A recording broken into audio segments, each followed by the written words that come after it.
다육식물을 관리하는 방법에 대해 얼마나 잘 알고 있을지 궁금해서 AI에게 유튜브 영상을 만들기 위한 대본을 써달라고 해보았습니다. 세부적으로는 좀 틀린 내용이 있지만 제법 다육식물에 대해 잘 알고 있어서 놀랐습니다.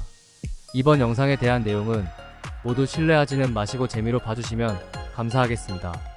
대본부터 영상, 나레이션까지 모두 AI가 만들었습니다. AI가 알려주는 다육식물 관리법. 지금부터 시작합니다. 다육식물은 잎이나 줄기의 수분을 저장하여 건조한 환경에서도 잘 살아가는 식물들입니다. 다육식물은 다양한 모양과 색상으로 인테리어 소품으로도 인기가 많습니다. 하지만 다육식물을 키우는 데에는 몇 가지 주의할 점이 있습니다. 오늘은 다육식물을 키우는 방법, 물 주는 법, 분갈이 방법 등에 대해 알아보겠습니다. 첫 번째로 다육식물을 키우는 방법입니다. 다육식물은 햇빛이 잘 들고 통풍이 좋은 장소에 두고 키워야 합니다. 그리고 물을 자주 주거나 습한 장소에 두면 잎이 물러지고 뿌리가 썩을 수 있습니다. 통풍이 안 되는 실내에서는 다육식물 키우기가 어려울 수 있습니다. 실내에서 다육식물을 키울 때는 햇빛도 중요하지만 통풍이 잘 되는 곳에 키워야 잘 관리할 수 있습니다. 다육식물은 종류마다 성장하는 시기가 다릅니다. 일반적으로 여름성 장형과 겨울성 장형으로 구분할 수 있습니다. 여름성 장형은 3월부터 9월까지 성장하고 겨울성 장형은 10월부터 2월까지 성장합니다. 성장하는 시기에 따라 물 주는 법과 거름 주는 법, 분갈이 시기 등이 달라집니다. 다음으로 다육식물에게 물 주는 법입니다. 다육식물은 물 주기에 주의해야 하는데 물을 자주 주지 않는 것이 실패하지 않는 방법입니다. 원래 다육식물 자체가 대부분 물로 구성되어 물을 주지 않아도 어느 정도는 살 수 있습니다. 보통 성장기에는 흙이 바짝 말랐을 때 혹은 식물이 쭈글거리거나 잎이 마르는 느낌이 들 때 일주일, 2주일에 한 번 정도 흠뻑 물을 주는 것이 좋습니다. 하지만 성장이 멈추거나 느려지는 시기에는 물을 최소로 주어야 합니다. 여름의 장마철이나 겨울의 한파철에는 물을 전혀 주지 않고 매우 건조하게 관리해야 합니다. 이러한 시기에 물을 주면 뿌리나 줄기에 썩음이 나타날 수 있습니다.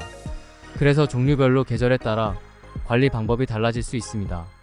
다육식물에게 물을 줄 때는 위에서 뿌려주는 방법과 담궈두는 방법이 있는데 물을 뿌려주는 방법은 배양토가 수분을 완전히 흡수하지 못하며 생장에 장애가 될 수 있습니다. 번거롭지만 때로는 수조에 담궈서 물을 주는 방법도 좋습니다. 마지막으로 다육식물의 분갈이 방법입니다. 분갈이란 화분을 바꾸거나 식물을 나누는 작업을 말합니다. 분갈이를 하면 식물의 성장을 촉진하고 병충해를 예방하고 화분의 모양을 바꿀 수 있습니다. 분갈이 시기는 대부분의 식물들과 마찬가지로 봄이나 가을입니다.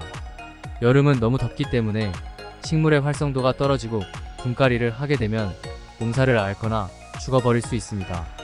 겨울은 추운 환경에 움츠리고 있는 다육식물에게 분갈이란 사람으로 치면 추운 날씨에 밖에서 발가벗겨 놓고 서 있게 만드는 것과 같습니다. 그래서 봄이나 가을에 주로 분갈이를 하는데 그 중에 제일 좋은 시기는 1년 중 최고의 성장 시기인 봄입니다. 만약 이 시기를 놓치면 가을에 하되 너무 늦은 가을을 피하고 가급적이면 초가을에 하는 것이 좋습니다. 또 분갈이 하기 전에는 흙이 젖어 있으면 안 되므로 물주기를 한 지 15일, 20일 정도 되어 흙이 거의 마른 것을 선택합니다. 분갈이를 할 때는 화분의 크기와 재질, 배양토의 배합 등을 고려해야 합니다. 다육식물은 그다지 크지 않는 식물이기 때문에 심었을 때 가장 보기 좋은 사이즈에서 한 치수만 큰 화분을 선택합니다. 재질은 도자기 화분, 토분, 플라스틱 화분 등이 있지만 편하고 건강하게 키우려면 토분이나 도자기 화분이 좋습니다. 배양토는 공기가 잘 통하고 물이 잘 빠지는 것을 준비합니다. 온해 외에 마사토와 부엽토, 바특 등을 적절한 비율로 섞어서 사용합니다. 분갈이를 할 때는 다음과 같은 순서로 진행합니다. 1. 다육식물과 화분의 분리흙이 충분히 말라있는 상태에서 시작합니다. 먼저 화분벽을 톡톡 두드려 다육식물이 빠지기 쉽게 합니다.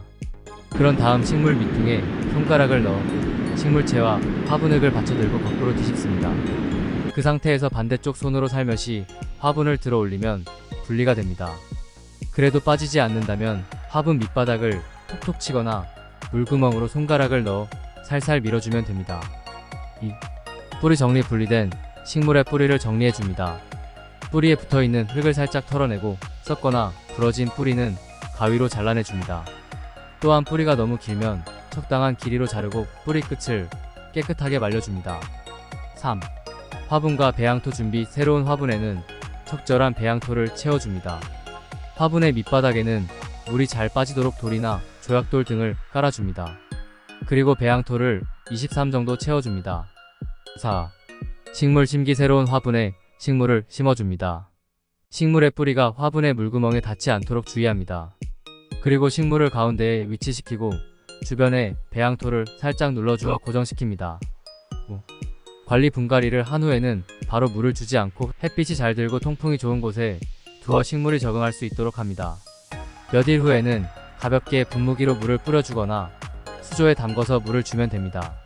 이렇게 하면 다육식물의 분갈이가 완료됩니다. 분갈이를 하면 다육식물이 건강하고 예쁘게 자랄 수 있습니다. 다육식물 관리법에 대해 알아보았습니다. 다육식물은 잎이나 줄기의 수분을 저장하여 건조한 환경에서도 잘 살아가는 식물들입니다. 다육식물은 다양한 모양과 색상으로 인테리어 소품으로도 인기가 많습니다. 하지만 다육식물을 키우는 데에는 몇 가지 주의할 점이 있습니다. 햇빛과 통풍, 물주기, 거름주기, 분갈이 등을 적절하게 해주면 다육식물을 잘 키울 수 있습니다. 다육식물은 우리의 삶에 아름다움과 힐링을 선사해줍니다. 다육식물을 키우면서 자연과 친해지고 식물의 성장을 지켜보는 즐거움을 느껴보세요. 다육식물과 함께하는 행복한 시간이 되길 바랍니다. 이번 영상에서는 다육식물 관리법에 대해 알아보았습니다. 영상이 도움이 되셨다면 좋아요와 구독 부탁드립니다. 감사합니다. AI가 알려주는 다육식물 관리법에 대한 영상은 여기까지입니다. 감사합니다.